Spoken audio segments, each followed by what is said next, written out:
يدعون إلى الخير ويأمرون بالمعروف وينهون عن المنكر وأولئك هم المفلحون. أما بعد. Bapak Ibu hadirin jamaah yang dimuliakan dan dicintai Allah Subhanahu wa taala. Puji syukur marilah sama-sama kita panjatkan. Alhamdulillah pada malam hari ini Allah izinkan kita untuk dapat bermuajahat hadir bersama di majelis yang insya Allah penuh dengan keberkahan, majelis yang penuh dengan dihadiri oleh para malaikat yang senantiasa mendoakan dan mengaminkan apa yang menjadi hajat dan keinginan kita semua. Berharap semoga Rasulullah SAW dapat bangga memiliki umatnya seperti kita, sampai pada akhirnya kelak pada yaumil akhir kita termasuk yang dinyatakan layak untuk mendapatkan syafaat ketika yaumul mahsyar. Salawat dan salam tak lupa kita haturkan kepada junjungan Nabi besar kita Muhammad sallallahu alaihi wasallam beserta para keluarga, para sahabat, para tabi'in, para tabi'in, dan semoga semangat yang beliau tularkan kepada para sahabat dapat kita ambil dan kemudian dapat kita aplikasikan dalam kehidupan kita sehari-hari. Bapak Ibu yang dimuliakan Allah, kita paham bahwa malam hari ini kita hadir bersama dalam majelis dan dalam kondisi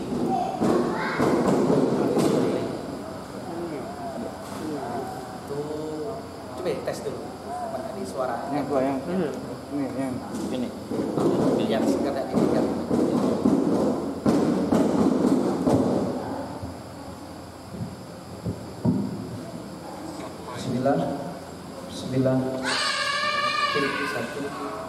Bismillah. Bismillahirrahmanirrahim. Cek satu. Pakai inilah. Baik. Jadi hari ini kita berkumpul bersama dalam keadaan yang mungkin satu di antara yang lain pun masih ada kekhawatiran karena pemerintah pun menganjurkan kita untuk PPKM. Yang ada kawan coba memposting di internet arti PPKM itu apa, sampai 113 arti dari PPKM itu akhirnya, saking banyaknya. Tapi Pangkal Pinang dikategorikan level 3. Kita yakin insya Allah semua yang hadir di sini dalam keadaan sehat. Kemudian juga kita datang ke sini mengawalinya dengan wudu bersama.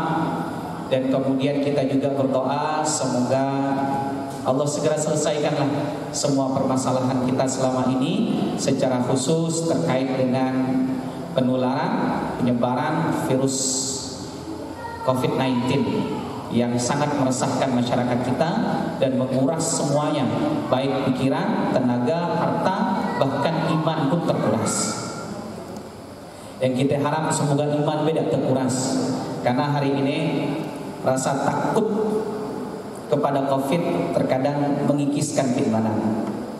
Kita berharap dan berdoa kepada Allah semoga terus bertambah keimanan kita, dan sampai pada akhirnya kalaupun Allah takdirkan apapun yang terjadi pada diri kita, ya kita dalam keadaan husnul khatimah. Bapak Ibu yang dimuliakan dan dicintai Allah Subhanahu wa taala, malam hari ini kita masih berbicara tentang Muharram. Karena malam hari ini sudah masuk malam ketiga.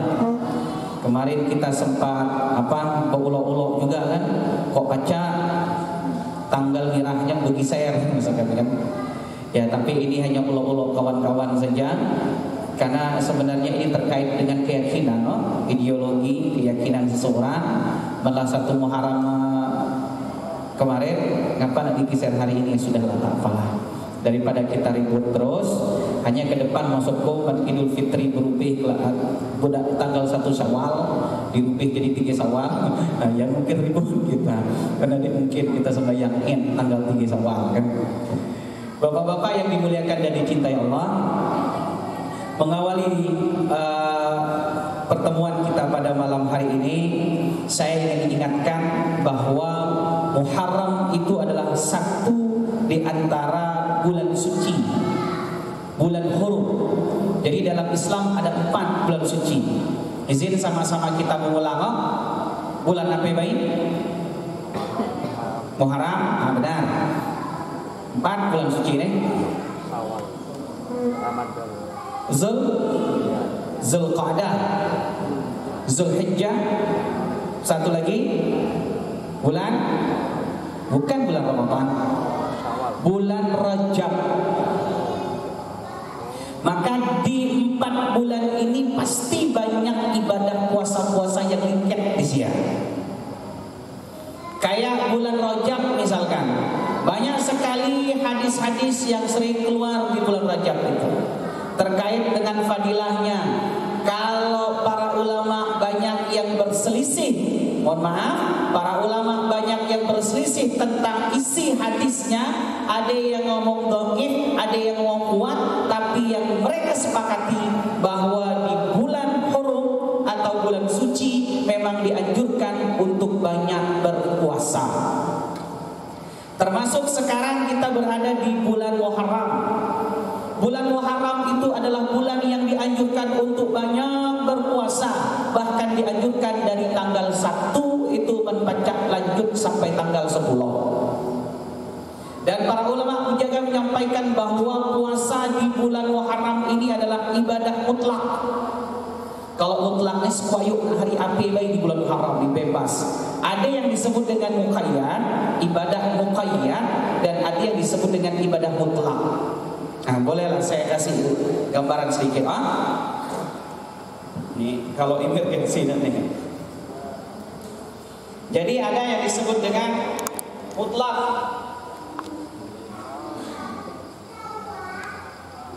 Ada yang disebut dengan muqayyad. Ini untuk ibadah sunnah saja. Kalau mutlak ini dia bebas tanpa batas, tanpa apapun. Contohnya zikir. Zikir itu ibadah mutlak tuh. Nah, kapan bayi, mana bayi segala macam, kuayo kapan bayi jadi. Termasuk ibadah di bulan Muharram ini puasanya bebas. Nak 1 bulan penuh pun tak ada masalah. Kalau nak puasa di bulan Muharram ini, karena memang dia masuk dalam kategori puasa di bulan suci. Ada yang disebut dengan ibadah muqayyad. Muqayyad ini kalau istilah pancen gitu, terikat dengan keadaan. Muqayyad dikaitkan dengan sesuatu. Apakah dikaitkan dengan keadaan, dikaitkan dengan tempat, dikaitkan dengan waktu? Apa maksudnya, Ustaz? Ibadah yang dikaitkan dengan waktu, contohnya apa? Sunah. Duha. Dia baca salat duha habis maghrib. Karena dia muqayyad dengan waktu. Tahajud. Baca tahajud asar sebelum isya. Karena dia dikaitkan dengan waktu. Bahkan para ulama mengatakan tahajud ini adalah waktu. Ya, sepertiga malam itu namanya tahajud. Ada yang mengatakan tahajud ini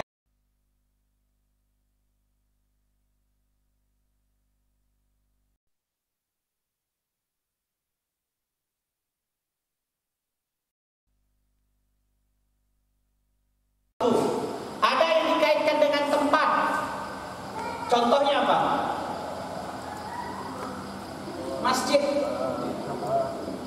Ibadah yang dikaitkan dengan tempat itu masjid. Maksudnya asal masuk ke masjid, asal kita masuk ke masjid disunahkan untuk tahiyatul masjid. Karena dikaitkan dengan tempat. Maka kemarin dapat pertanyaan dari salah seorang jamaah yang ada di Masjid Al-Muhajirin. Kita kan tidak dianjurkan untuk puasa setelah sholat asar. Sholat sunnah setelah sholat asar. Bahkan ada waktu yang diharamkan untuk sholat. Waktu yang diharamkan untuk sholat itu ada 3. Pertama, terbitnya matahari sampai terbit utuh masa yang diharamkan untuk sholat. Dan kalau sudah terbit semua matahari, maka disebut dengan waktu syuruk. Ada sholat namanya sholat isyraq. Nah, ini waktu yang diharamkan untuk sholat nih. Yang kedua, matahari persis di atas kepala sampai tergelincir, datanglah waktu zuhur. Yang ketiga, matahari terbenam sampai terbenam seutuhnya, maka waktunya disebut waktu maghrib. Nah, hanya waktu haram-haram sholat ini dia tidak berlaku jika dikaitkan dengan tempat ibadah sunnah yang disebut dengan kategori muqayyad. Azan maghrib.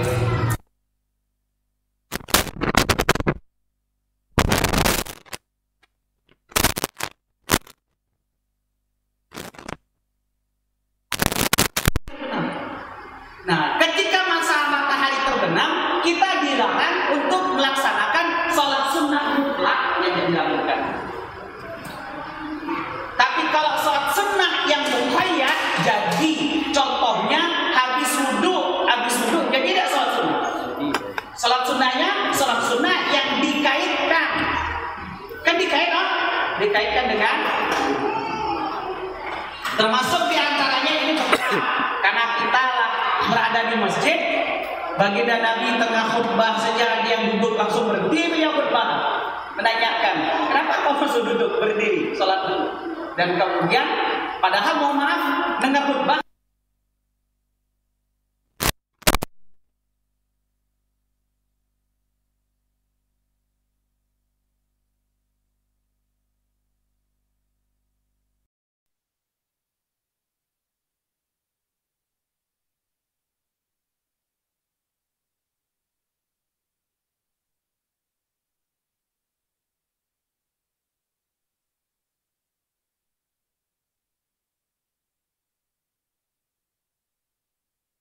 muqayyad. Nah, puasa di bulan Muharram ini mutlaknya. Nak hari apa jadi, nak dikaitkan dengan ibadah apa pun jadi. Kau nak memperbanyak sholat sunnah di bulan Muharram, tapi ku imbangi dengan Senin Kamis. Karena memang dianjurkannya untuk perbanyak puasa sunnah. Kau nak puasa sunnah banyak di bulan Ramadan, di bulan Muharram ini, dan kemudian ku kaitkan dengan Daud.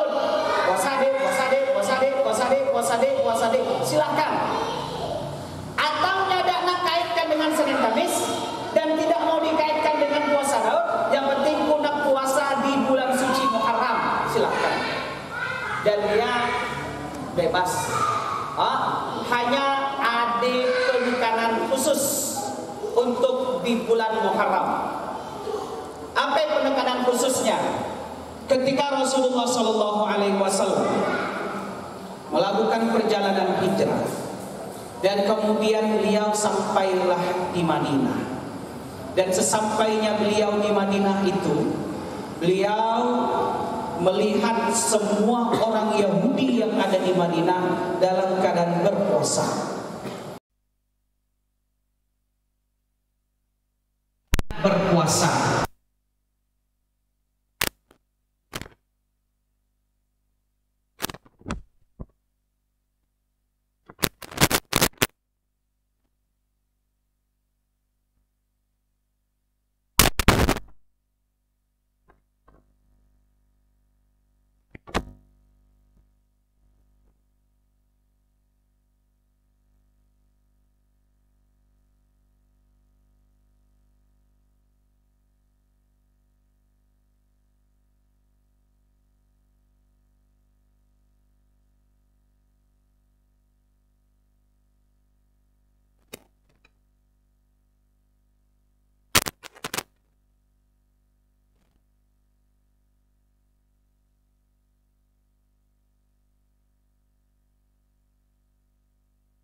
Yahudi puasa, Nasrani puasa. Maka semuanya puasa. Maka dalam hadis lain dikatakan khaliful Yahud, usahakan kalian berbeda daripada Yahudi ataupun Nasrani.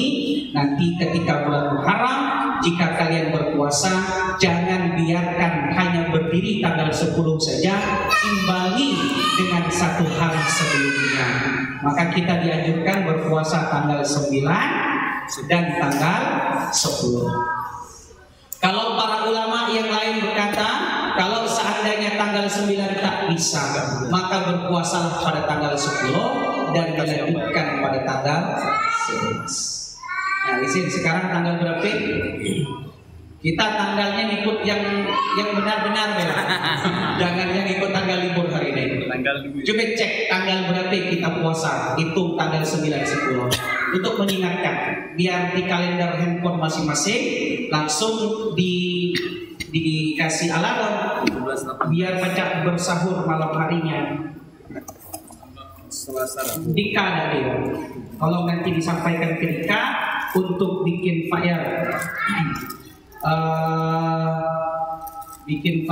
untuk mengingatkan tanggal 8 Muharram share untuk ngajak puasa Muharram tanggal 9, tanggal 10. Tampilkan tanggalnya, tampilkan fadilahnya, tampilkan hadisnya.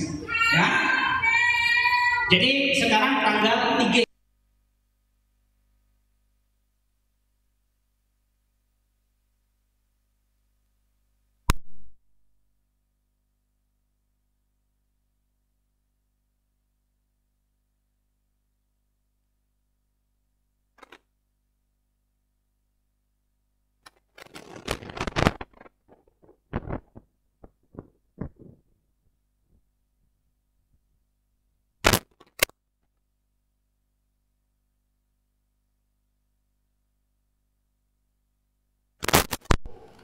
Kalau merasa diri di banyak musik, abang-abang kalau memang ada hilaf masa lalu, hadis Nabi katakan tughfar, diampunkan dosanya 1 tahun yang lalu.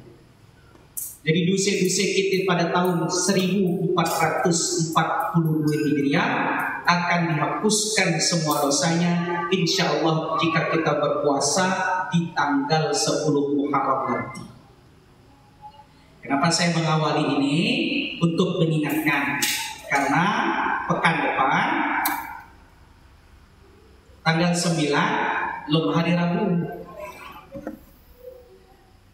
Nah, tanggal 10 Muharramnya hari Rabu, buka puasa bersama.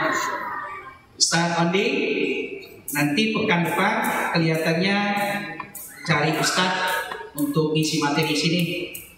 10 Muharram saya dapat amanah untuk ngisi di Masjid Al-Muhajirin, ya.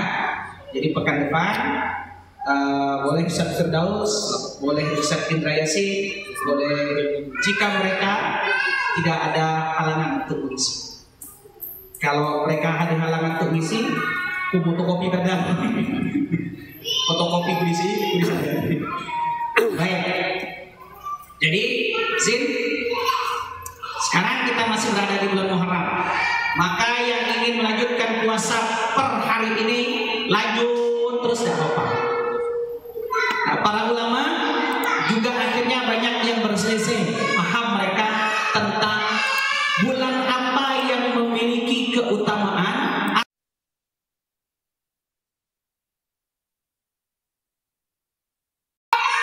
Jadi kita sepakati kalau bulan Ramadan baginda Nabi puasa sama seperti kita. Nah, bukan kita sama seperti baginda Nabi, Muhammad kebalik. Baginda Nabi puasanya full 1 bulan. Nah, namun ada bulan yang baginda Nabi banyak berpuasa di bulan itu, bahkan hampir sama puasanya di bulan Ramadan. Nah, ini ada 2 pendapat para ulama. Yang pertama, ada yang berpendapat di bulan inilah Muharram. Dan yang kedua, ada yang berpendapat di bulan Sya'ban.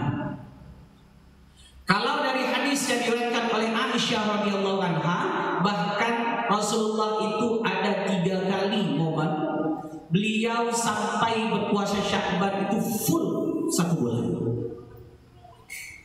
Sebulan Sya'ban langsung disambung dengan 1 bulan Ramadan. Full Sya'ban dan full Ramadannya. Dan ketika ditanya, kenapa engkau berpuasa penuh di bulan Sya'ban wahai baginda Nabi? Beliau menjawab bahwa bulan Sya'ban ini adalah bulan turfa'ul amal, bulan yang diangkat amalan. Dan saya berharap ketika amalan itu diangkat, saya dalam keadaan shaimun, saya dalam keadaan berpuasa. Maka itulah baginda Nabi berpuasa 1 bulan penuh di bulan Sya'ban. Tapi kalau kita dihemat, diminimalis puasanya hanya di nisfu Sya'ban, banyak kalau ada full, tapi kalau tidak apa-apa ya. Namun baginda Nabi juga banyak berpuasa di bulan Sya'ban.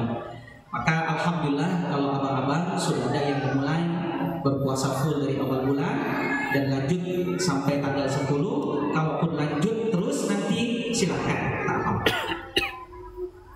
Yang kedua, bulan Sya'ban ini juga kemudian mengingatkan kita akan nasihat dari sahabat Rasulullah SAW. Beliau menjadi khalifah kedua dalam sejarah Islam, bernama Umar ibn Khattab. Umar ibn Khattab pernah menyampaikan, dan kemudian nasihat beliau itu sering diviralkan oleh para ustaz jika datangnya bulan Sya'ban ini. Dan dalam sejarah juga, ayahanda bunda harus kita ketahui bahwa penetapan tahun baru Islam pada tanggal 1 Muharram ini sejarah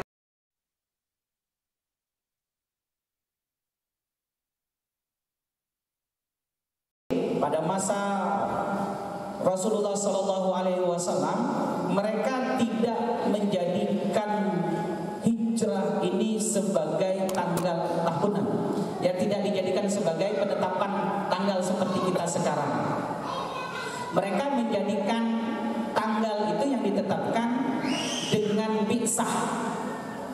Bi'sah, pernah dengar kan? Bi'sah. Jadi pada masa Rasulullah, pada masa Abu Bakar, mereka kalau bikin tanggal tahun menggunakan tahun bi'sah. Bi'sah ini artinya baginda Rasulullah diangkat sebagai nabi. Jadi misalkan beliau dibaikot, misalkan ya, dibaikot kaum muslimin, dibaikot, dikeluar dari kota Mekah. Nah itu disebut bukan tahun hijrah waktu itu, tahun 6 atau tahun 6 sebelum kenabian. Kemudian Rasulullah SAW Isra dan Mi'raj. Isra dan Mi'raj itu jarang kan mendengar dengan hijrah kan? Tahun berapa Rasulullah SAW melaksanakan Isra dan Mi'raj? Tahun berapa hijrah? Dia nyambung orang. Karena Nabi waktu itu belum hijrah, maka disebut tahun 10 kenabian atau tahun 10 bi'sah. Nah setelah bi'sah. Nah, adapun tahun-tahun sebelum kenabian, maka itu disebut dengan qoblal bi'sah. Tahun 7 sebelum Nabi menjadi Nabi, tahun 11 sebelum menjadi Nabi. Nah setelah beliau menjadi Nabi, maka disebut tahun 11 kenabian, tahun 7 kenabian, tahun 10 kenabian. Dan setelah Rasulullah SAW melakukan perjalanan hijrah menuju Madinah, maka hitungannya baru menjadi hitungan hijrah. Tapi yang menentukan itu bukan pada masa Rasul, tapi masa Umar. Ketika masa Rasulullah, mereka masih menghitungnya dengan bi'sah. Nah pada masa Umar bin Khattab, akhirnya beliau memutuskan kita sudah harus menggunakan tanggal sendiri melalui tahun Hijriah. Dan akhirnya mereka menetapkan tahun barunya kita putuskan pada masa Rasulullah melakukan perjalanan hijrah dari Mekah menuju Madinah, dan itu pada bulan Muharram. Maka kalau pengen nyari dalil di dalam Al-Quran tentang 1 Muharram kan sulit, kecuali hanya tanggal-tanggal bulan-bulan haram itu. Kecuali kalau kita tahu sejarah, maka kita korelasikan dengan hijrah baginda Rasulullah dari Mekah menuju Madinah. Dan setelah itu maka seluruh peristiwa-peristiwa sejarah setelah hijrah maka dihitung ba'dal hijrah. 2 Hijriah, kemudian perang Uhud itu tahun sekian Hijriah, perang Badar tahun sekian Hijriah, kemudian perang Khandaq tahun sekian Hijriah, kemudian Fathul Mekah tahun sekian Hijriah, sudah pakai Hijriah dan berlaku sampai hari ini. Kita sudah masuk pada tahun 1443 Hijriah. Maka dari ini Umar bin Khattab pun menasehati. Beliau menyampaikan, hasibu anfusakum qabla an tuhasabu. Hisablah amalan kalian sebelum kelak Allah yang menghisab amalan kalian. Itu nasihat yang sering disampaikan Umar bin Khattab. Dan ini pun ada baiknya kita sampaikan di awal tahun baru Islam ini, 1443 Hijriah. Masing-masing muhasabah, hasibu anfusakum qabla an tuhasabu. Hisablah amalan kalian sebelum kelak Allah Subhanahu wa taala yang menghisab amalan kalian. Jamaah yang dimuliakan dan dicintai Allah Subhanahu wa taala, sedikit saya ingin mengulang apa yang saya sampaikan malam tadi, bahwa hijrah ini tak akan bisa disebut hijrah kalau tanpa pengorbanan. Itu aja belum ya. Jadi hijrah itu tak ada yang disebut dengan hijrah kecuali adanya pengorbanan. Bahkan malam tadi saya ingin mengajak kawan-kawan coba membayang-bayangkan keadaan seandainya kita ada di sana. Dan saya pun ingin memberikan gambaran ini kepada kita semua di sini. Kalau kita berandai-andai, seandainya saya hidup bersama baginda Nabi waktu itu, dan Rasulullah SAW perintahkan kita untuk melaksanakan perjalanan hijrah dari Mekah menuju Madinah, apa sanggup kita menjalankannya? Kenapa ada sanggup Ustaz? Mungkin kawan-kawan memahami hijrah itu seperti segampang membalik telapak tangan, padahal tidak. Bayangkan di situ ada sahabat yang bernama Utsman bin Affan. Utsman ini saudagar, pedagang, pengusaha, dan seluruh usaha beliau itu di Mekah. Dan kemudian disuruh Nabi pergi ke Madinah dan meninggalkan semua apa yang dimiliki. Rumah ditinggal, istri ditinggal, dan segala macam ditinggal. Kemudian adik Abdurrahman bin Auf, beliau itu sampai menguasai perdagangan di kota Mekah, pun harus meninggalkan semua. Anak tidak dibawa, istri tidak dibawa. Begitu juga dengan para sahabat yang lain, Abu Bakar dan saya, masya Allah, adik di situ, entah sanggup entah tidak menjalankannya. Dan pasti setan pun akan melok kita kan. Hari ini saja ketika tidak mempertaruhkan anak, tidak mempertaruhkan istri, tidak mempertaruhkan keluarga, ya dia hitung-hitungan berkorban untuk agama. Anggap saja sekarang dapat tugas kita keluar untuk dakwah ini, pergi ke Papua selama 1 tahun, tinggalkan anak, bini, keluarga, pakai duit sendiri. Adik kena ulok macam kayaknya mata belek kan diulok terus kan kita kan. Kami kena ulok terus bodoh geka, keluar tinggal anak bini 4 bulan dia diberi makan. Nak mana nak jadi sahabat Nabi maksudku ya kan. Begitulah keadaannya. Maka kawan-kawan yang senang kayak kawan-kawan pergerakan dakwah nih, mereka tuh sebenarnya sedang melaksanakan perjalanan napak tilas perjalanan baginda Rasul. Pernah dengar di Jawa itu kan ada napak tilas perjalanan Jenderal Sudirman. Kalau kita di Bangka ini napak tilas perjalanan apa? Napak tilas perjalanan jadi Bahrain. Nah, orang-orang yang ikut napak tilas perjalanan Jenderal Sudirman lewat hutan, kemudian jalan kaki sekian jauh, dan setelah melewati perjalanan itu dia kemudian berkata, Masya Allah, luar biasa Imam Jenderal Sudirman. Kemudian kayak bertambah rasa cinta ke Jenderal Sudirman dan bertambah cinta dengan negara. Nah, kawan-kawan nih, kita sedang melaksanakan napak tilas perjalanan sebenarnya. Macam mana ketika berdakwah diusir orang, berdakwah diludih ke orang, ketika ngajak kepada kebenaran disuruh orang keluar, malam-malam tengah tidur dibangun, diusir, dilempar ke tatung. Nah, itulah yang dirasakan baginda Nabi ketika di Taif, dan sering saya mendapatkan cerita itu. Bahkan setiap mengikutinya, akhirnya kebayang dalam seberapa dari apa yang telah dilakukan oleh Nabi dan para sahabat. Kita dengar azan dahulu.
materi dan kemudian sesi tanya jawab. Setelah itu kita isya berjamaah.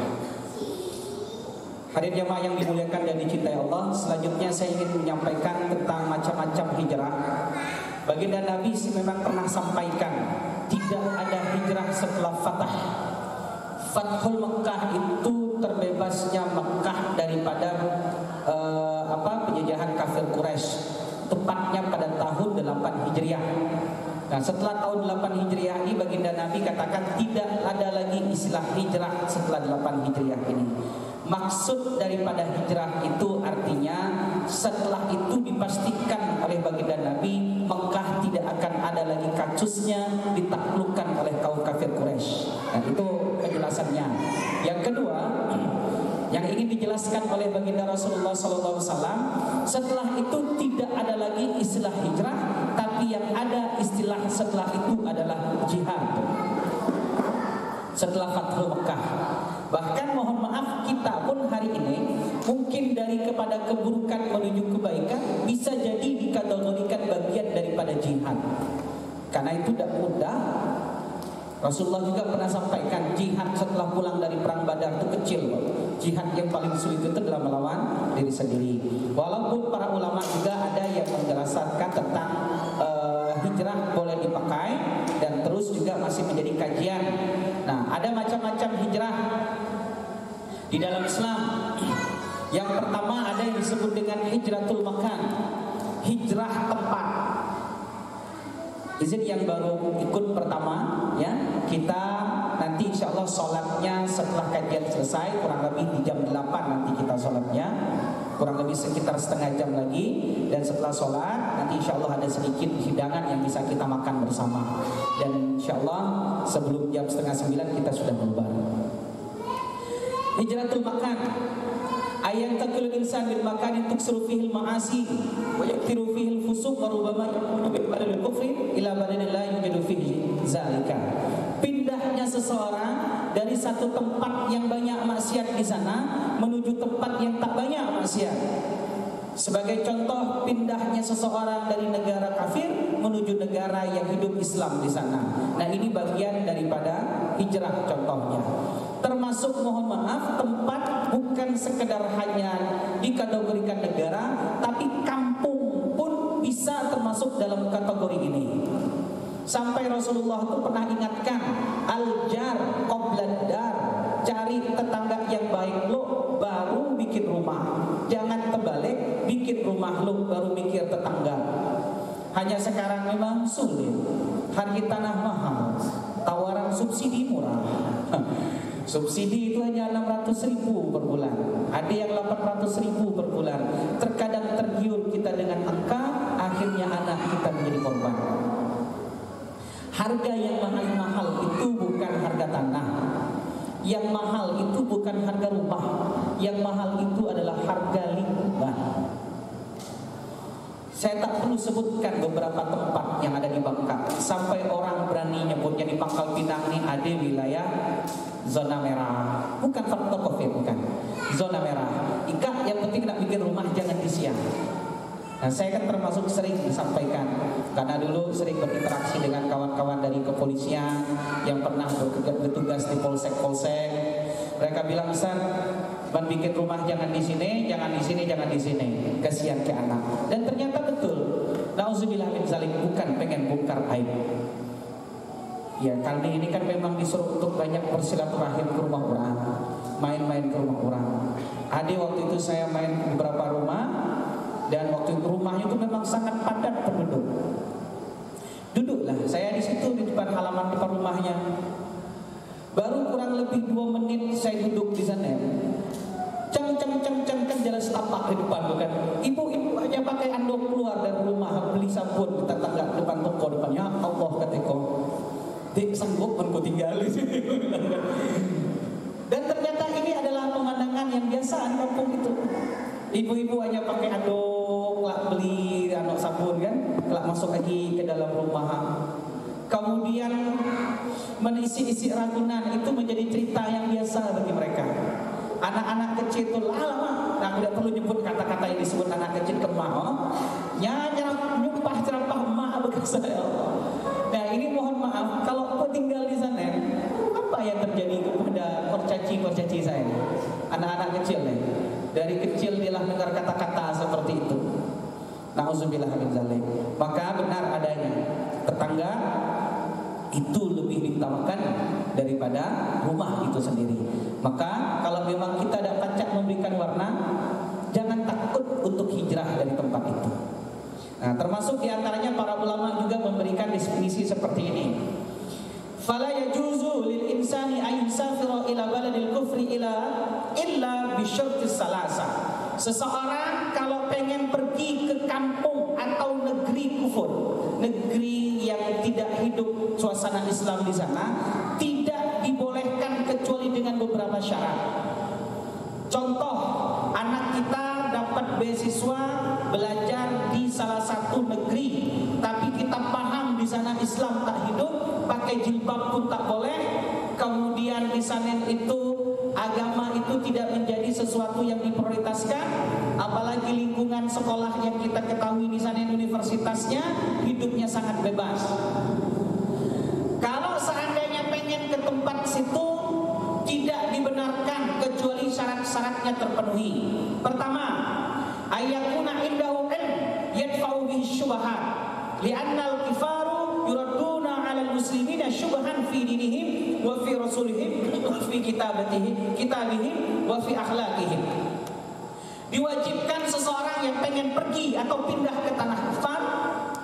Siapa tahu nanti ada anak bapak ibu, nanti Allah titipkan amanah untuk sekolah misalkan ke luar negeri, karena mungkin hajat ibu pengen anaknya dapat menjadi banker terbagus di dunia. Maka harus belajar pergi ke sini kan, atau pengen menjadi seorang politikus yang handal pergi ke sini, atau pengen menjadi seorang seorang arsitek yang hebat pergi ke negeri sana. Nah, wajib pertama harus memiliki ilmu yang dapat menjauhkan dirinya dari segala macam bentuk syahwat, syubhat yang ada.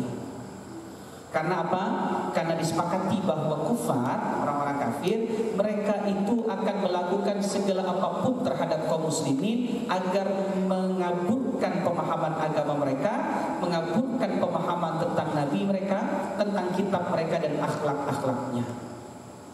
Bangga kita mereka pulang dari sana, tapi mohon maaf sholat 5 waktu pun tidak. Bangga kita mereka mungkin tamat dari, mohon tak perlulah saya sebut nama negara-negaranya ya. Nah, keluar mereka dari sana dengan gelar MBA, kemudian ada master dan segala macam lah, banyak lah gelar-gelar di situ. Tapi mohon maaf ada akhlak dan segala macam itu tak paham. Maka kalau seperti ini, hukum mengirimnya mereka ke sana termasuk dalam kategori diharamkan kalau kita tidak membekali mereka dengan keilmuan. Jangankan ke sana, di beberapa wilayah di Indonesia pun, kalau ibu tidak pernah membekali anak tentang paham agamanya, sholat 5 waktunya tak terjaga dan segala macam, dan ibu tidak bisa memastikan terjaga ibadah mereka, ibu pun tidak dibenarkan untuk mengirim anak ibu berangkat keluar Mekah. Kita tengok di SMA-nya sembahyang 5 waktu dah. Kayak kita ngomong putar terus. Kemudian duitnya pun tak paham dia mengaturnya. Kemudian kita paksakan mereka biar dapat ilmu yang lebih tinggi, kita kirim mereka keluar Mekah ini. Salat tak pernah. Lewat semuanya itu, mohon maaf. Ya, saya katakan tak dibolehkan ibu mengantarkan anak sedemikian. Maka bekalilah mereka dari usia kecil, biar mereka paham apa yang harus mereka lakukan. Nah, kalau seandainya mereka pergi ke sana dapat memberikan perubahan dan kemudian juga mereka setidaknya bisa menjaga untuk dirinya sendiri, maka itu boleh. Yang kedua, boleh pergi ke sana dengan syarat ayyakuna indahu din yahdihi minasyahwat. Dia harus memiliki pemahaman agamanya yang sudah matang. Kalau agamanya tak matang, dia diberangkatkan ke sana, khawatirnya akhirnya pulang ke sini jadi bermasalah. Jangankan seperti itu, saya pun sedih, banyak kawan-kawan saya satu kampus dahulu, bukan yang di Bangka, bukan yang di Mesir, tapi ketika saya sekolah di Jakarta, di salah satu universitas, tak perlulah kita sebutkan nama universitasnya, saya temukan kawan-kawan saya hobi berdebat tentang masalah Tuhan. Kalau duduk barang tuh macam mana menurut Tuhan dan segala macam, yalah gawi ya. Dan sholat pun tak, sholat tak suka dan segala macam. Bahkan di kampus itu juga mahasiswa berani meneriakkan yang videonya sempat viral, Anjimul Akbar. Dia pernah ngomong begitu. Kalau seandainya kalian berani ngomong Allahu Akbar, maka kalian wajib untuk berani ngomong Anjimul Akbar. Sampai seperti itu. Dan ini di Universitas Islam yang ada di Jakarta. Ya, wallahu a'lam bishawab. Tapi saya tak yes lah untuk itu. Saya kan sering ngomong saya yes. Untuk ini saya tak yes. Selanjutnya, boleh juga pergi ke sana ayakuna muhtajan ila zalika mislu ayakuna maridan yahtaju ila safar. Nah, misalkan dia sakit, pengen berobat, boleh pergi keluar. Dalam keadaan seperti ini karena kita muhtaj, dalam keadaan membutuhkan. Nah, artinya Islam sampai sedetail itu untuk memperhatikan. Tidak hanya sekedar fokus untuk bicara masalah personal, tapi mujtama pun, kelompok pun sudah dipikirkan. Ya, jangan sampai kemudian kita yang sudah terjaga kemudian terusik. Saya jujur, kita bersyukur karena Allah pertemukan dengan kawan-kawan yang saling mengingatkan. Bayangkan kalau kita surang-surang dan tidak dipertemukan dengan orang-orang yang sering mengajak kepada kebaikan, paling hanya sebulan 2 bulan KO juga kita surang. Karena syaitanu ma'al fardi, setan itu suka dengan orang yang surang-surang. Hari ini barang siapa yang ngaku dirinya lah bagus, tak nak lagi berkumpul dengan majelis-majelis ilmu, tak nak duduk lagi dengan orang-orang saleh, yang mungkin tinggal tunggu sebulan 2 bulan kemudian dia akan menjadi orang-orang yang tak soleh selanjutnya. Karena setan itu akan selalu bersama orang yang sendiri. Tapi kalau seandainya bersama dengan orang-orang yang baik, setidaknya semangatnya kita dapatkan secara bersama. Kalau kawan-kawan yang di BMI, saya lihat bahkan dikontrol setiap subuh, namanya SMK. Apa? SMK? Subuh menggapai keberkahan. Subuh menggapai keberkahan. Jadi setiap subuh itu diberikan tarbiyah dan itu diabsen, dia semangat. Nah, kalau kawan-kawan ahbab subuh, mereka jangankan subuh jam 3 pun alhamdulillah mereka lah bangun. Kemudian setiap pagi mereka bikin taklim, kemudian saling mengingatkan, membacakan kitab-kitab fadilah, kemudian dan lain sebagainya. Dan cukup di situ. Bahkan mereka rela keluar rumah, ngetok rumah orang.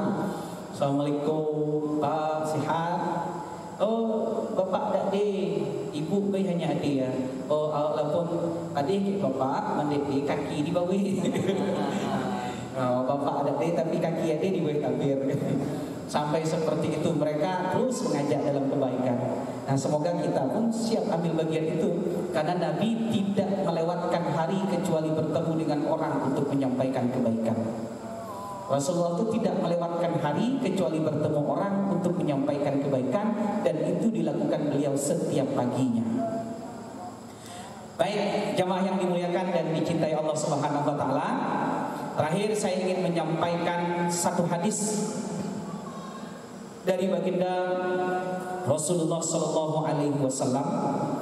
Ini terkait dengan hijrah yang tidak lepas daripada hadis niat amal.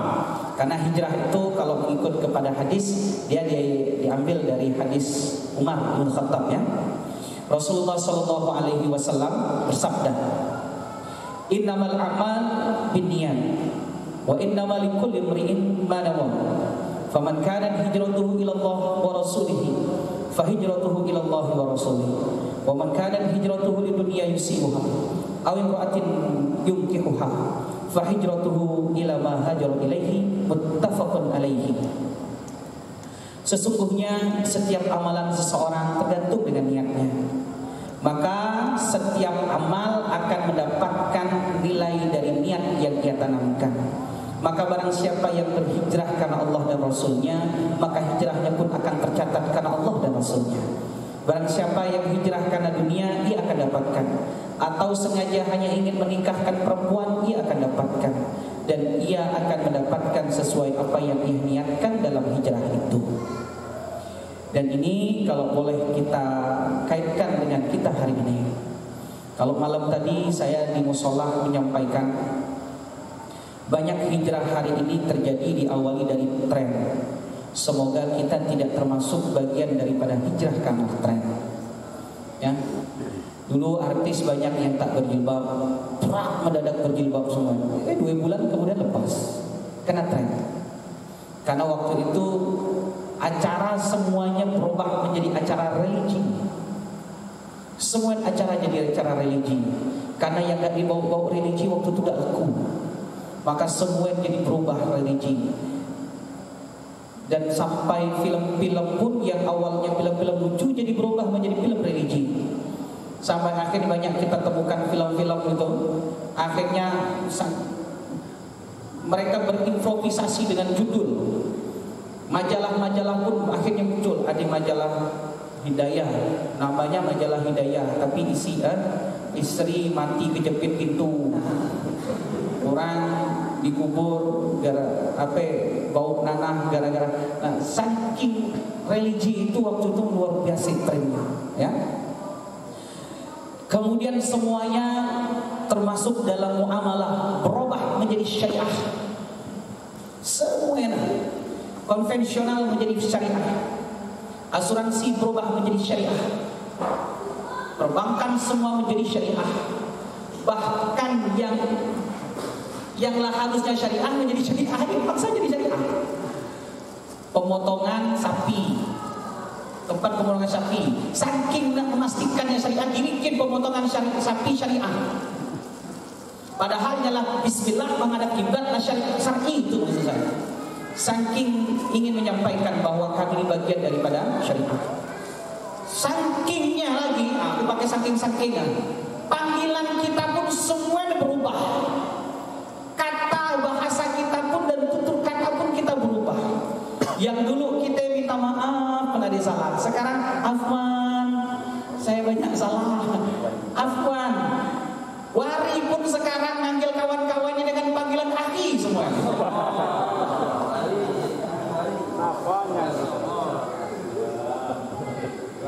Saudara-saudaraku ikhwan, saudara-saudaraku akhwat. Dulu baik bapak-bapak, abang-abang, ibu-ibu dan ayu-ayu. Sekarang sudah ikhwan akhwat. Semuanya menjadi tren. Pertanyaan saya, apakah itu berbanding sejalan dengan perubahan akhlak yang ada? Karena hijrah bukan berubah kata, hijrah bukan berubah tempat, tapi yang namanya hijrah berubah ahwal, keadaannya yang berubah. Yang dulu tak pernah sholat sekarang menjadi sholat. Yang dulu tak pernah puasa kemudian sekarang puasa. Yang dulu suka narkoba sekarang tak suka narkoba. Yang dulu saling benci sekarang suka merangkul. Itu yang disebut dengan hijrah. Maka tak hanya sederhana berubah kita panggil, saya tak salah ada yang memanggil, saya pun manggil akhi-akhi, dan segala macam. Tapi kalau tidak merubah sikap dan tingkah laku, saya tak melihat panggilan itu bagian daripada hijrah. Karena hijrah adalah perubahan keadaan dari yang buruk menjadi yang baik. Jadi Wari nak manggil kubung Dede kok ikhlas. Cobalah ikat telepon Bung Dede itu atau Bang Dede itu. Bang Dede itu insya Allah pecah preh lah. Walaupun dia panggil saya abang, tapi alhamdulillah malam mungkin dia bangun. Tiap hari tak kurang dari 1 juz dia baca. Mungkin banyak orang melihat Wari tidak sopan, dia pun manggil abang-abang. Ya ustaznya. Yang manggil ustaz bisa jadi. Nah, artinya tidak hanya sebatas perubahan kata.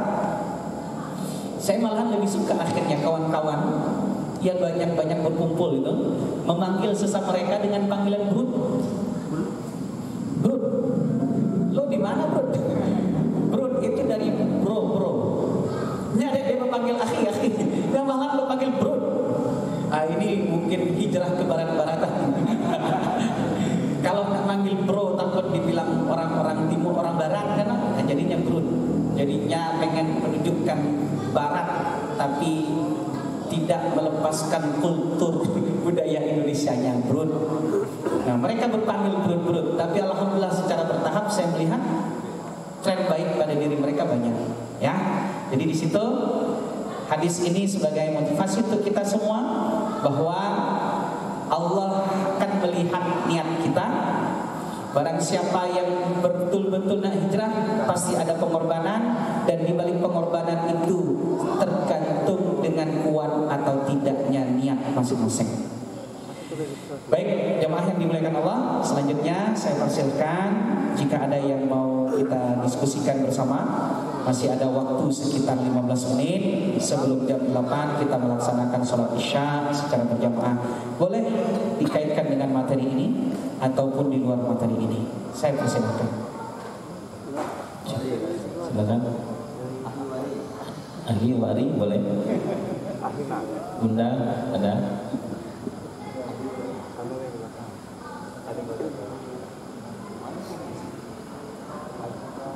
Menjadi dingin kan sekarang. Kayak bucket es setelah 3 minggu tidak privat kos. Silakan. Banyak ngomong. Kang Asep, Dama. Silakan, ada yang mau ditanyakan? Insya Allah pekan depan, tapi saya nggak bisa hadir. Pekan selanjutnya Saya ingin menjelaskan beberapa materi terkait dengan bab jenazah. Ya, bab jenazah.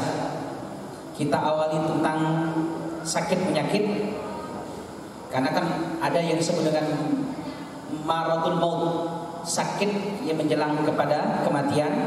Apa yang harus dilakukan keluarga, apa yang harus kita lakukan yang sakit, kemudian adab-adabnya, kemudian doa-doanya, dan segala macam amalan terkait dengan sakit penyakit ini.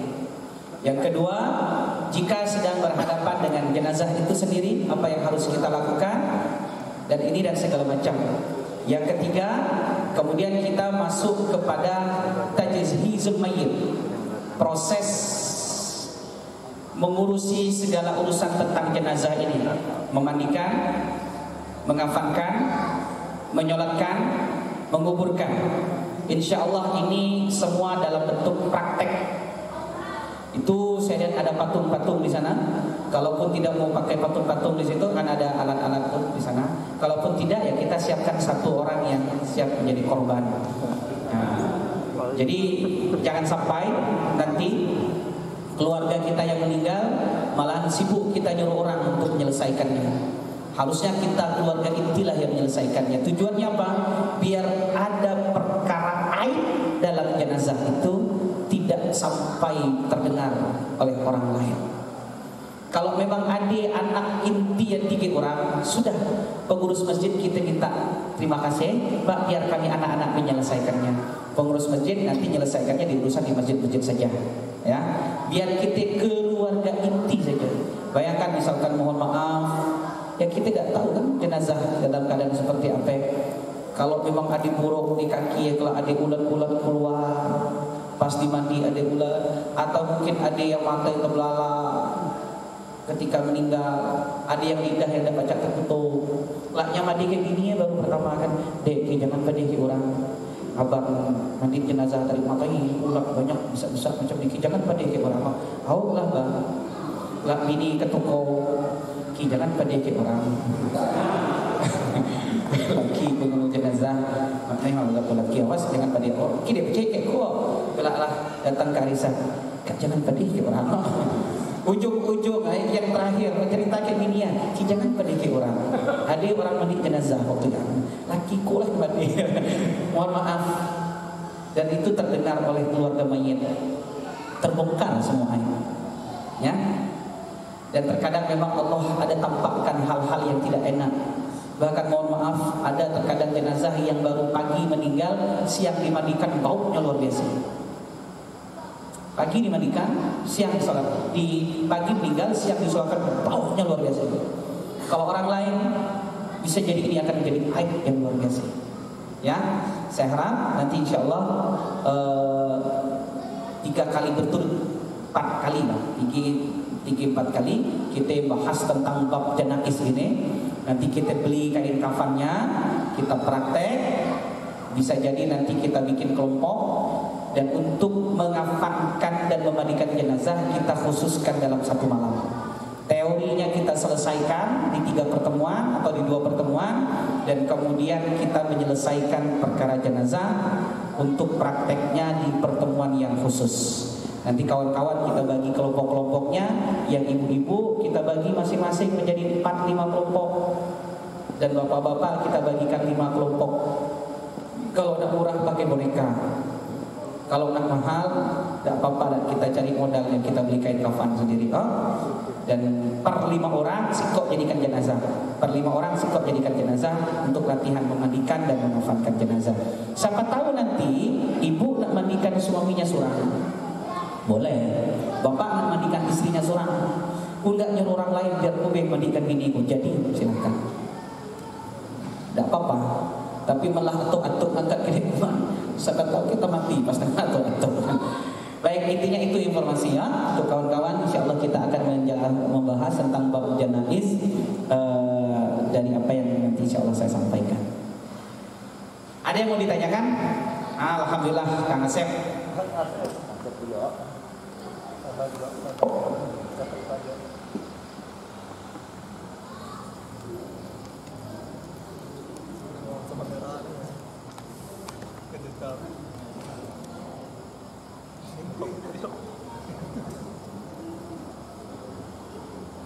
Assalamualaikum warahmatullahi wabarakatuh. Mengenai masalah hijrah ini Ustaz, karena kebetulan saya diamanahi di PKPRI di PPSDM. PKPRI intinya mungkin lebih ke pemberdayaan sumber daya manusia, remaja, masjid. Saya lihat di Darul Haba itu kan sudah ada pergerakan dengan acara ngabakso untuk merangkul anak-anak muda atau remaja untuk ya mau untuk bermajlis. Nah, terus saya juga pernah mantau walaupun saya tidak hadir di Darul Asgor pun pernah ada acara kegiatan apa itu aja sama yang main bola. Apa yang berkaitan dengan hijrah ini batu sesuai dengan apa yang dilakukan kepada saya, itu kira-kira siang ataupun saran bagi Ustaz bagaimana agar remaja pemuda ini senang mencintai masjid sehingga nanti ada bermanfaatan dikarenakan kondisi sekarang ini, apalagi anak-anak sekolah ini kan sudah setahun ini di sekolah. Bagaimana solusinya saya pribadi agar pihak-pihak agar bisa merangkul remaja sesuai dengan hijrah. Bisa jadi. Waalaikumsalam. Untuk program PKPRI ya. Baik, sebelum dilanjut, saya ingin mengumumkan, insya Allah program santri weekend kita Jumat ini, insya Allah jalan. Jumat, Sabtu, insya Allah sudah jalan. Ustaz Fikri sudah saya sampaikan, beliau tadi datang. Ustaz Fikri ada? Alhamdulillah, beliau Ustaz. Antum kalau di rumah itu surat-surat, jadi ganti kan? Kalau tidur sini ya, sama-sama kita Jumat Sabtu. Lanjut kita sini. Antum tak makan apa lagi kami beri, insya Allah aman. Tapi pagi-pagi ya, tolong dengarkan hafalan Quran kawan-kawan. Kemarin itu mereka ini sedang menghafal surah An-Naba. Lah hafal 5-10 ayat, ya pecatin dulu.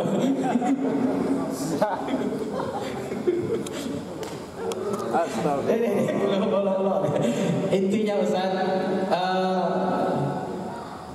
kawan-kawan ini baru mau mulai belajar tahsin dan tahfiz, dan baru bertemu dengan lingkungan yang alhamdulillah merasa nyaman dengan bangun malam bersama. Ya, insya Allah setiap Jumat, Sabtu, Anda pun hadir insya Allah di sini. Nanti diawali dengan isya berjamaah kalau di sini. Yang datang ba'da maghrib silahkan, tapi izin, karena kita tidak menyiapkan makan malam, maka makanan di rumah. Kalaupun hadir nanti kita hanya siapkan snack-snack saja.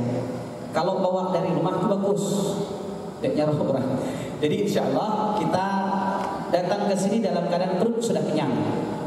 Nah, kemudian nanti setelah sholat isya kita bikin materi, ada materi pembinaan, dan setelah itu santai, nak ngomong apapun, ngomong ngedol selama baik-baik saja silahkan. Nah, biasanya juga materi selesai di jam 10, kemudian istirahat, bangun kembali jam 3.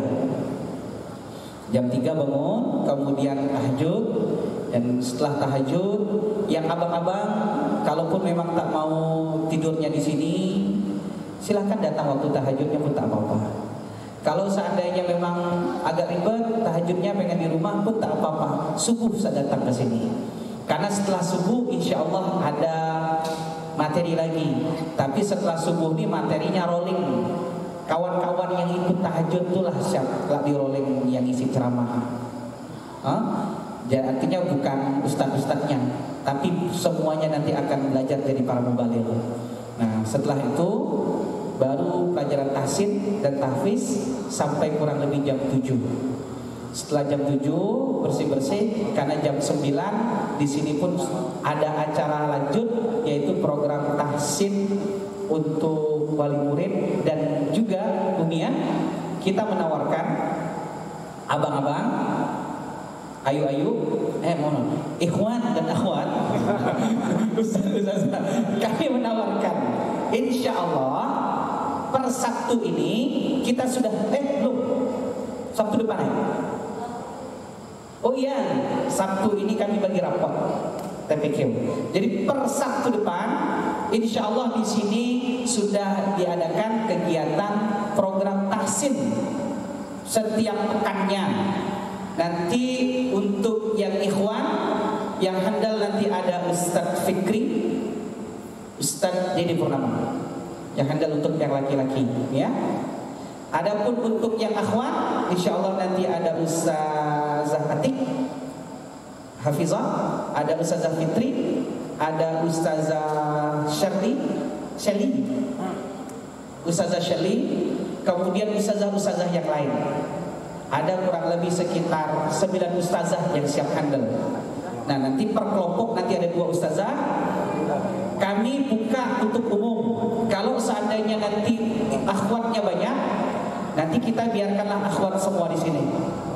Ikhwan mungkin kita bisa di dalam. Kalaupun memang panas di dalam, ya kita kondisional. Ini aula pun pendopo ini mau kita bersihkan, bisa di situ. Nanti juga bisa di situ. Doakan dalam waktu dekat pun kita akan bangun kelas di belakang untuk anak-anak yang mau belajar. Ya, yang mau bergabung silahkan nanti boleh WA langsung ke saya, dan boleh juga WA langsung ke istri saya. Atau mungkin kalau memang pusing, silahkan komen di grup private course. Ustaz, saya pengen ikut yang tahsin di Darul Azkar. Nanti yang nulis macam itu kan langsung kami japri, kami tanya dan siapnya kapan. Ya, yang jelas yang kami buka sekarang hari Sabtu jam 9 ya. Jam 9 sampai jam setengah 11. Nah, ini untuk perbaikan bacaan. Saya anjurkan bapak-bapak, ibu-ibu ikutlah. Ya, insya Allah ini bekal untuk bertahap sambil berbagi ilmu kepada anak-anak kita. Nah, untuk abang-abang yang mau gabung silahkan. Baik di hari Jumat malamnya, di Sabtu malamnya. Nah, yang sudah rutin ikut nanti boleh kita bikin grup khusus, karena khawatir nanti ada hal yang mendadak, kemudian kita libur, ya. Dan insya Allah ini sudah ditanya terus sama kawan-kawan SSB 89 Selindung tuh. Kapan Ustaz mulai lagi? Ustaznya lagi di sebelah sini. Ustaznya, dan alhamdulillah sudah selesai. Nah, itu maklumat untuk Bapak Ibu, ikhwan akhwat semua. Untuk abang, pertanyaan tadi, yang paling gampang pertama itu adalah sinergi. Tidak terlalu menguras energi. Darul Mahabbah, BKPRMI sinergi dengan Darul Mahabbah. BKPRMI sinergi dengan Darul Azkar. BKPRMI sinergi dengan yang sudah berjalan. Apa yang sudah berjalan? Bentuknya sinergi. Terlebih kalau seandainya kita baik timnya masih kurang solid atau kurang apa, dengan sinergi akhirnya kita bisa bertahap mematangkan dan belajar untuk membuat program-program. Nah, usul saya pertama adalah bentuknya sinergi. Dan dari sinergi ini nanti bisa ajak 1-2 orang. Kalau kemarin bersama SK Radio, kalau saya berharap lanjutkan lagi. Saya sering diajak setiap hari Jumat keliling sekolah-sekolah, SMA sepangkal Pinang, SMK sepangkal Pinang, bahkan kami ke kampus-kampus yang ada di Pangkal Pinang dan segala macam. Setiap Jumat tuh keliling kami, bikin program untuk, karena mereka kan punya program apa?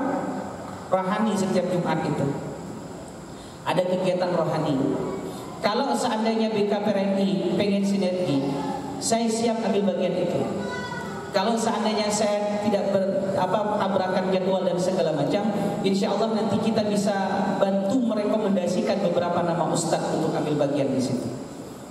Benderanya BKPRNI, karena tepat dengan usianya, ya.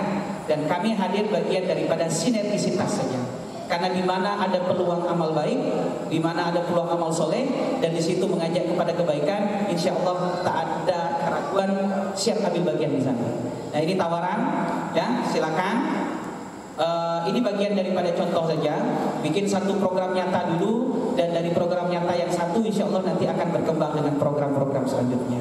Itu Bang Asep, lah berubing Kang Asep. Afwan Akhi Asep. Selanjutnya silakan, ada yang bertanya. Cukup? Ada? Oh, silakan. Assalamualaikum warahmatullahi wabarakatuh.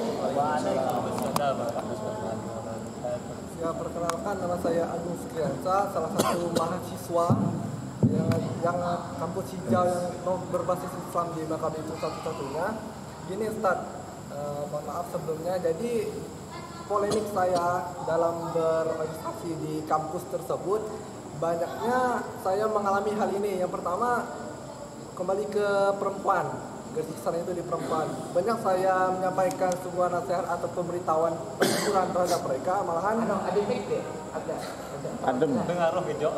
ini belum ya. Habis baterai. Halo. Oh, habis baterai ya? Sampai Bismillah. Ulang Ustaz. Perkenalkan, nama saya Agung Sukriansa. Saya dari mahasiswa kampus hijau yang Bangka Belitung. Jadi polemik saya sendiri begini Ustaz. Saya minta tanggapan lebih terhadap Ustaz. Itu begini. Ada sosok wanita, ya, sangat banyak wanita di kampus saya. Jadi salah satu saja, saya menanyakan seperti ini. Bagaimana tanggapan kamu terkait ini? Kamu ini kan kuliah di kampus yang berbasis Islam nih.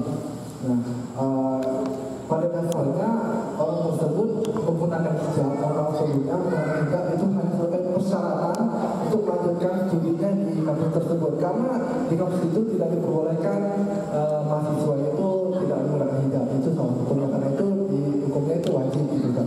Nah, jadi saya memanfaatkan kata seperti itu, malahan beliau menjawab seperti ini. Tidak penting yang ibarat kata itu hijab atau tidak hijabnya, yang penting hatinya Ustaz. Nah, di situ saya merasa kecewa banget dengan ucapan seperti itu, bahwasanya ya ini loh sudah berada di kampus yang berbasis Islam loh. Salah satunya yang di Bangka Belitung. Itu Ustaz. Bagaimana tanggapan terhadap Ustaz dengan pernyataan saya tersebut? Sekian, terima kasih. Wassalamualaikum warahmatullahi wabarakatuh. Waalaikumsalam.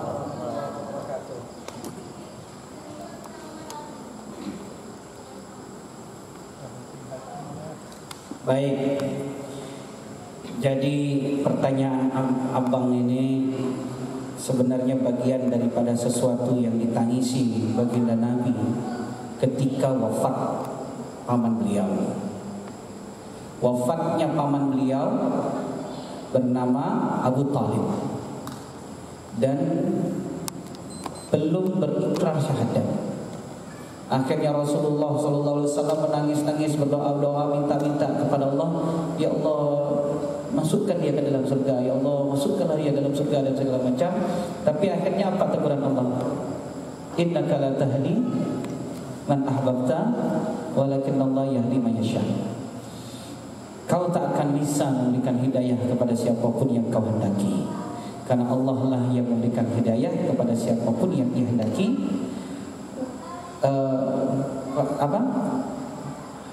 Innaka la tahdi man ahbabta walakin Allah yahdi man yasha. Nah, karena Allah Subhanahu wa taala memberikan hidayah kepada siapapun yang dikehendaki.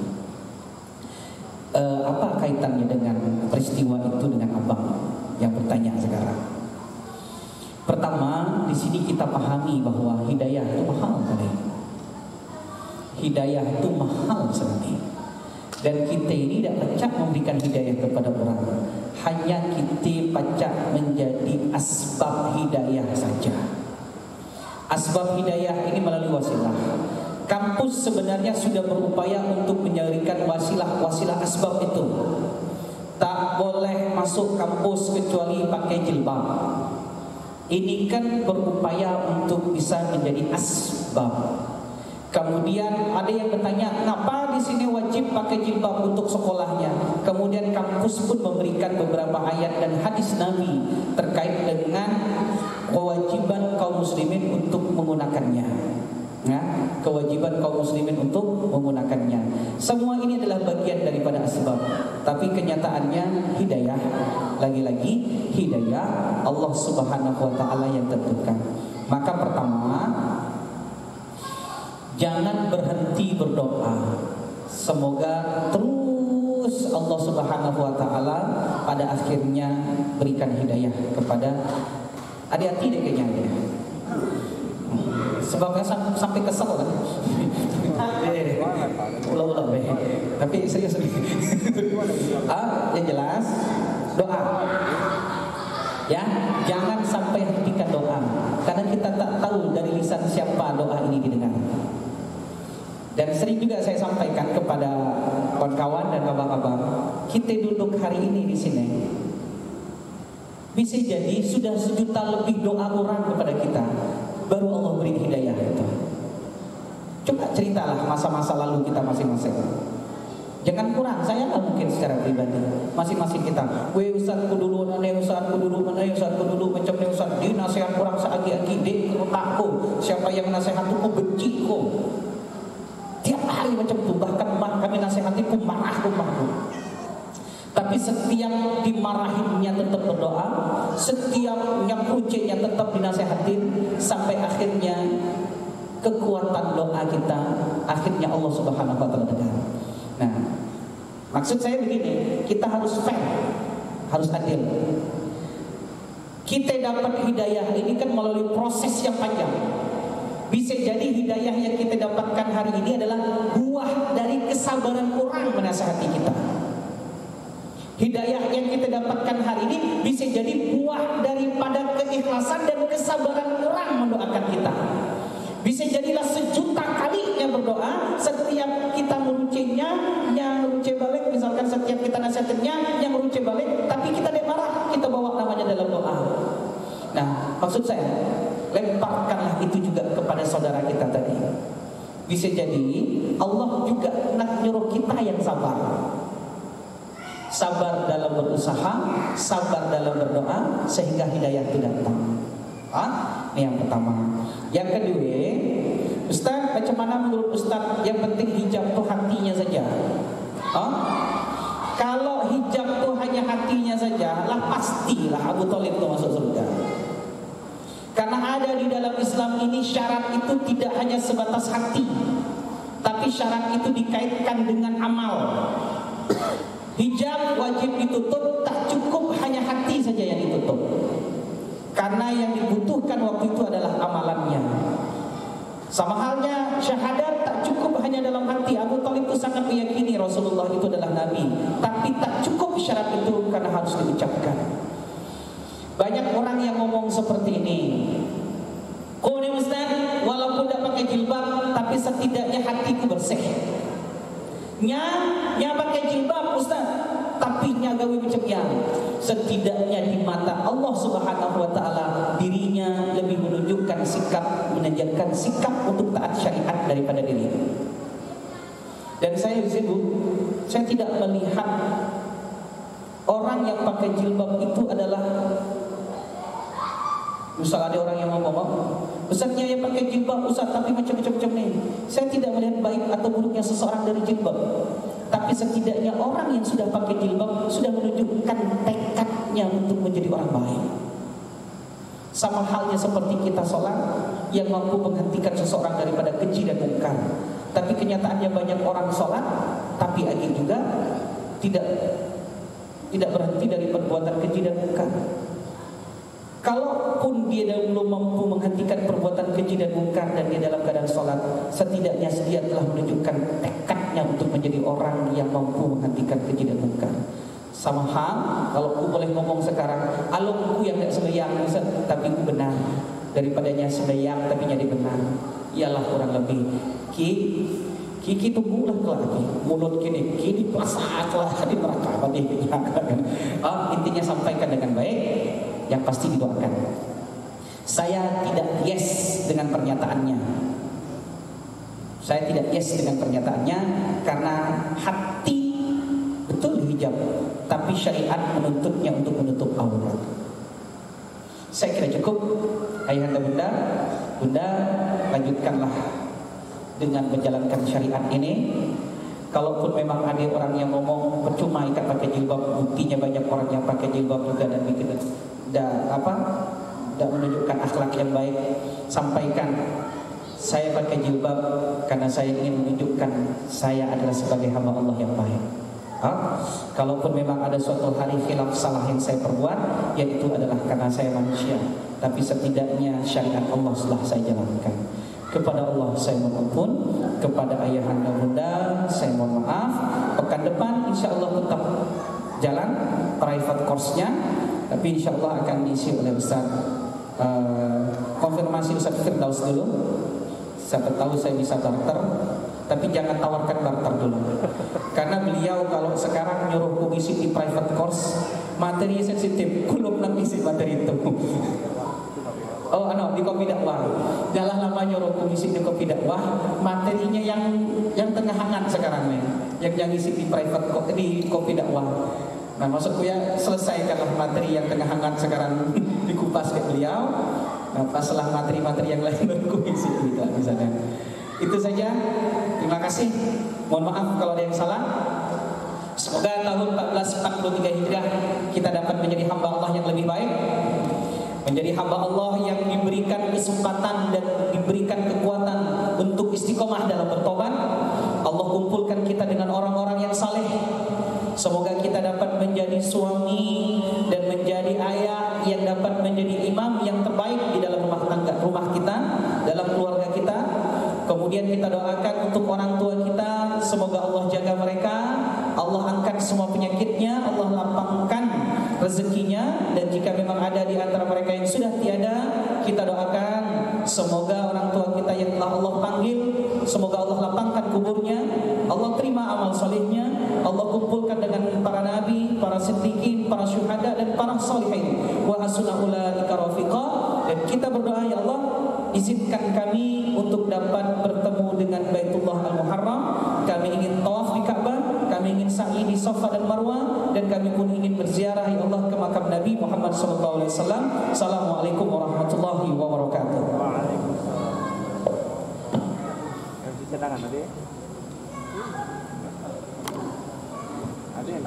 Baik, demikian ayah bunda kita semua. Salam kita Isya, kita tutup dengan doa kifaratul majlis. Subhanallah wa bihamdika, asyhadu an la ilaha illa anta, astaghfiruka wa atubu ilaik. Assalamualaikum warahmatullahi wabarakatuh.